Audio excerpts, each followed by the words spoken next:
Hi, my name is Jan Benham, founder and CEO of the Aroma Shop and Institute of Aromatherapy.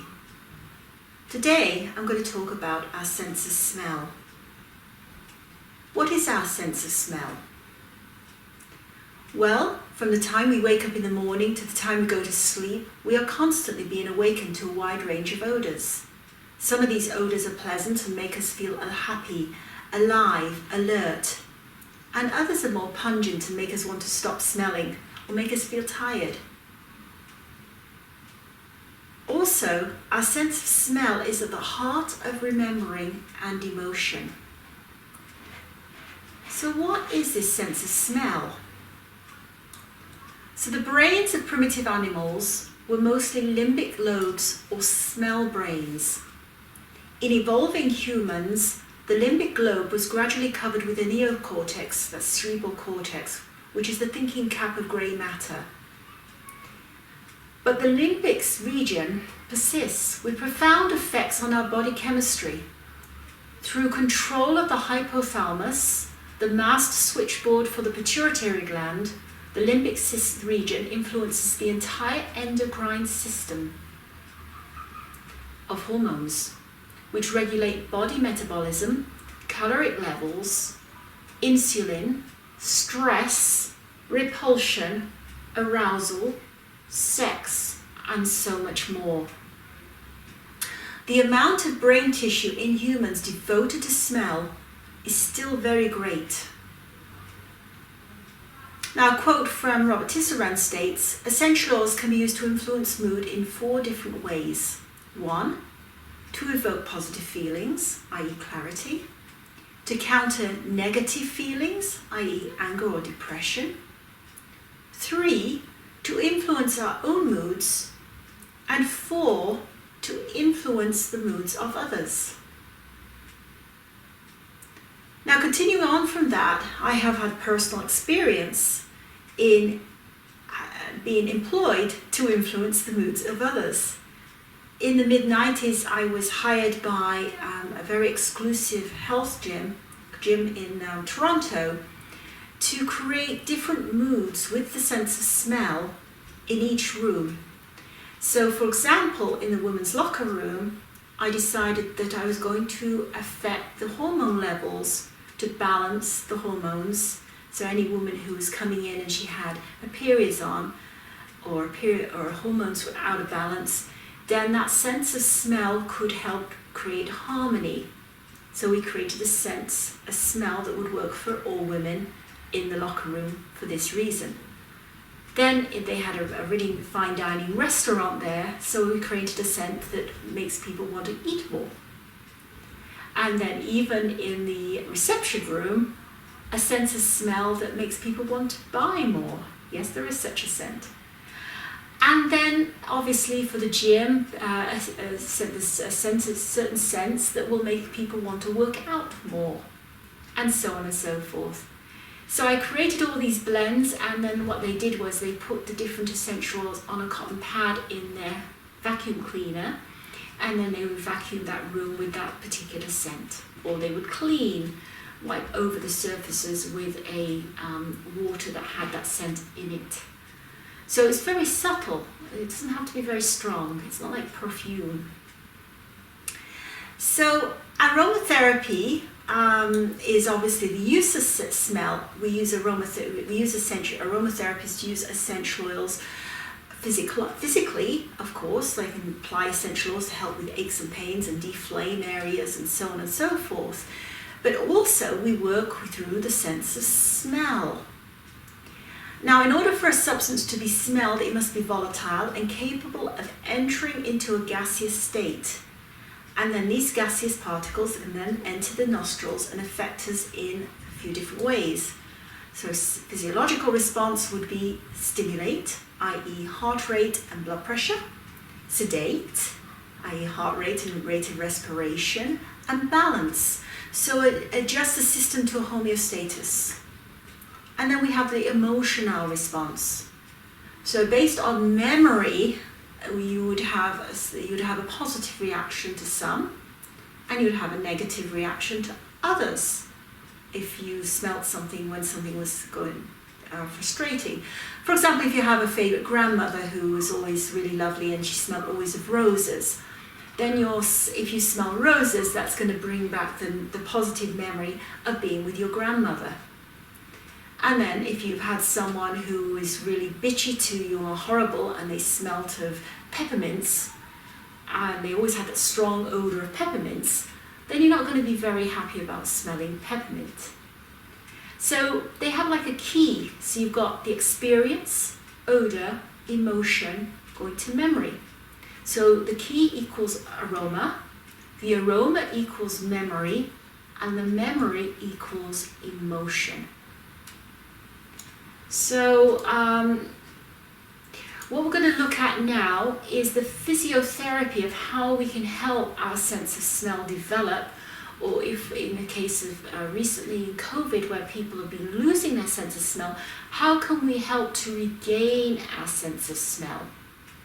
So we're going to go into the individual essentials in a moment. But first of all, I'm going to just explain one more little thing. And so in Ayurvedic terms, a little bit more just about the limbic system. In Ayurveda, the nose is considered the direct route to the brain, and is also the doorway to consciousness. It is the entrance for the prana, or also known as the life force, which is carried into the body through the breath. Healthy, uncongested breathing is important to ensure proper flow of prana throughout the head and the body, which has a reverberating effect on the health of the entire body and mind. So when an excess of bodily fluids accumulates in the sinuses, the throat, nose or head areas, it's best eliminated through the nose. So we're going to go and look at the end of this podcast into a blend that you can make for general use to help with, not that you don't get congestion, and also that helps eliminate any germs that would be going in through your nose, because you're going to breathe in viruses and what have you. So we're looking at physiotherapy for the olfactory system. So the science behind it is to have about 4 or 5 different oils, or it can be different smells. It doesn't have to be essential oils, but we're looking at essentials. Essentials are the easiest to work with. So you're looking at you want different types. So you want a resinous smell, you want a fruity smell, a floral, a minty or spicy one. And the idea is you would sniff these scents individually, not mixed, not blended, 10 seconds twice a day for 12 weeks to help rebuild the sense of smell. And this helps to stimulate, and there has been known that it can be repaired. So it's to make the ability for adult human brains is to form new neural pathways and connections. So it can be rebuilt. So I'm going to share with you my 6 that I have chosen. You can always interchange with others that you would like, and I will come up with some suggestions as well. So in alphabetical order, I'm going to start with frankincense. And I do love frankincense, especially for congestion in the upper body. First of all, nowadays, a lot of people are dealing with stress and anxiety. And so frankincense is fantastic for that. It helps to calm and soothe the nerves, and also reminds us to breathe. So remember, this is all about breathing. And frankincense is excellent for dry mucus coughs or congestion. It's helpful for moistening the mucous membranes and supports other expectorants such as Ravensara that we're going to look at in a moment. It also helps with bronchitis, laryngitis, eases shortness of breath, especially in response to anxiety. It's also a gentle expectorant. On a psychological level, it's an all-round healer. It's powerful in healing past emotional wounds. It's calming and soothing, and is useful for treating all states of anxiety and tension. So you see, you've got the best of both worlds, helping to breathe and helping to calm at the same time. And then we have a different scent, a fruity scent, and I've chosen grapefruit here. And the reason why I've chosen grapefruit, to me, it's happy. It's antiseptic. It supports detoxification of the respiratory tract. Helps with asthma, throat infections, bronchitis, and catarrh. And on a psychological level, it's uplifting and cleansing. It's highly energetic, reduces depression and tension. And the smell of grapefruit gives the feeling of youth and can make one seem younger. So if you want others to perceive you to be younger, you could try putting a little bit of grapefruit on. So it exudes happy outward energy, and it helps to detox, especially from drugs and alcohol, and also helps with reductions of cravings. So it's a nice extra tool, completely different scent from frankincense. If you don't like grapefruit, you can always exchange it for, say, lemon or even lime. They will have similar properties. Then we go to peppermint. Peppermint is awesome. It's very good for mental fatigue, great for if you've got headaches or you feel really full here, stimulating, and it also helps with asthma, bronchitis, sinusitis, spasmodic coughs or head colds. On a psychological level, it stimulates and is uplifting. And again, a completely different scent from grapefruit and from frankincense. And again, you could interchange that with spearmint, for example. Now we come to Ravensara, and you might wonder why a lot of people in using physiotherapy for the nose would use eucalyptus. And eucalyptus is a wonderful essential oil, but it needs really to be blended with something else, otherwise it's going to be very irritating to the mucous membranes. Remember, if we're putting essential oil of eucalyptus in a sniffy stick, we're breathing it right in. That can really irritate. It's also very powerful. Now, there are different types of eucalyptuses. There's Eucalyptus globulus, which is the common one that you will buy in the health food store. And that is very powerful and is a great expectorant, but it can be too irritating.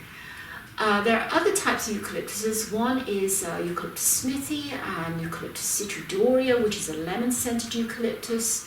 And then you have Eucalyptus radiata. And Eucalyptus radiata is the one I prefer to use because it has all the positive aspects of the Eucalyptus globulus, but it's not as strong in a sense that it's not as irritating. So I personally prefer to use Eucalyptus radiata. And I wouldn't use the eucalyptus directly on young children either like that because it would be too irritating. So what I'm choosing instead, I've really fallen in love with Ravensara, and the reason why is it helps to maintain the feeling of clear airways and easy breathing. So it has a very similar effect to eucalyptus, but it also it assists the body in fighting off a disease in the acute stage of infection, as effectively expelling long-standing phlegm from the lungs and aids in drying up the mucus in the lower and upper airways. It is inflammatory, and it helps to clear chronic obstructive pulmonary disease and asthma. Now, it's also strongly antiviral and antimicrobial, and it has a strong strength to fight disease, but it is also gentle, and it helps restore and replenish from a state of depletion. And that's one of Ravensara's more unique qualities as a plant medicine. So you can see why I love it so much. It does everything that the eucalyptus does, but it's gentle, very gentle at the same time. It builds up the person. So basically, it assists one in the ability to be restored and replete, to be filled with themselves again, to once again be clear in their sense of self. It assists in bolstering self-esteem and self-confidence. And as a person from within, it may serve as an internal suit of armor, helping one to create and maintain a clear sense of self and empowerment in their life.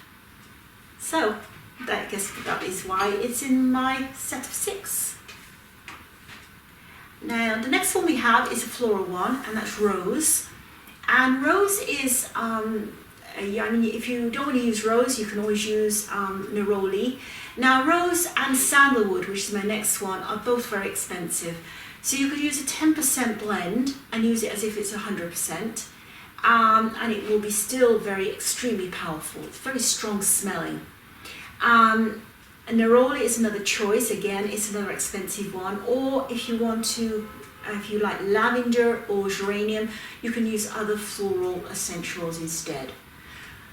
But I specifically like rose. It is known as being the queen of essential oils. It treats depression, it's non-toxic, it helps with shock, grief, heartbreak, and it's soothing to anger. It also helps with inflammation and asthma and spasmodic coughs. So I really do like rose in this instant. And then we have sandalwood. And again, I love the smell of sandalwood personally, and it's used to treat insomnia, nervous tension and stress. It's on the respiratory system, it helps to relieve dry nasal conditions, so when the throat is dry or irritated. It aids in the secretion of mucus, which will help to moisten the nasal cavities, and is useful for inflammatory conditions such as bronchitis, laryngitis, excess catarrh. On a psychological level, it's calming, soothing, balancing, a wonderful oil to use during meditation, and helps with inner awareness. So that is the 6 essentials I have chosen. Now, how do we use them? One simple way is to put a cotton pad, get a cotton pad and put it into a jar such as this, or a glass jar. Essential oils do dissolve plastic, so it's advisable to be glass as opposed to plastic. So what you would do is you put 10 drops on the piece of cotton pad, and then you do, of course, you have a lid with it so you can keep it, because it will last you quite a while, and then you just literally snip it. What I've done here is instead of that, I have used a Himalayan salt, and I put my essentials into the Himalayan salt. In a glass jar, it looks really pretty. So you can have your 6 little bottles, labelled of course, individually, and then you could go, right, okay, I'm going to sniff for a few seconds my peppermint, and breathe it really in, put it down, and get your next one along, and so on and so forth. Other ways is you can use sniffy sticks. Sniffy sticks are basically like an inhaler stick, and you have a pad, an absorbent pad that goes inside it, and then you stick it up your nose and you sniff it that way. Definitely no eucalyptus in this case, it's too strong to do it straight up the nose like that. So Ravensara is fine. All of these are fine to do straight up. So sniffy sticks are another way you can use it, but just remember it's plastic, so it won't last as long as a glass jar will. Now I did want to talk about this oil blend I suggest. This can be used on a daily level, and I have gone backwards and forwards of using this. And the ideal is you can mix into a bottle of sesame oil. So in Ayurvedic medicine, they often use eucalyptus and skullcap and calamus, but I have my own little blend. So in a bottle of, this is 10 ml, and you need also a bottle that you can have a dropper like so. So you would half fill, 3/4 fill it with sesame oil, not roasted sesame oil, therapeutic sesame oil, and mix it with, sesame oil is calming to the system, that's known. And what you do is you mix up 4 drops, and this is the way where you could add Eucalyptus radiata. So you could do 4 drops of Eucalyptus radiata into a 10 ml bottle, 3 drops of peppermint, and 1 to 2 drops of Ravensara. So that's 4 drops of Eucalyptus radiata, 3 drops of peppermint oil, and 1 to 2 drops of Ravensara. So this is the recipe that I have used in the past. Now, how to actually do it is what I have often done, and well, it's not necessary. So I've used, if I've had sinus conditions, I got into the habit, I used to do it every day, every morning and every night. I used to use a neti pot with salt water in and flush through my nostrils and my sinuses every morning and every night. And it's a very powerful medicine to do, and I would strongly recommend it. While I would be doing that, I would have my bottle, which was already pre-mixed, in a pot of warm water to heat up the oil so the oil would be warm. And then as soon as I finished flushing out my sinuses with the neti pot, I would then get 2 to 3 drops of a blend, and you literally just put it up your nose, sniff it in, get 2 to 3 drops more, put it right up into your nostrils, sniff it right up there into your sinuses, and job done. And your feeling of clarity is fantastic.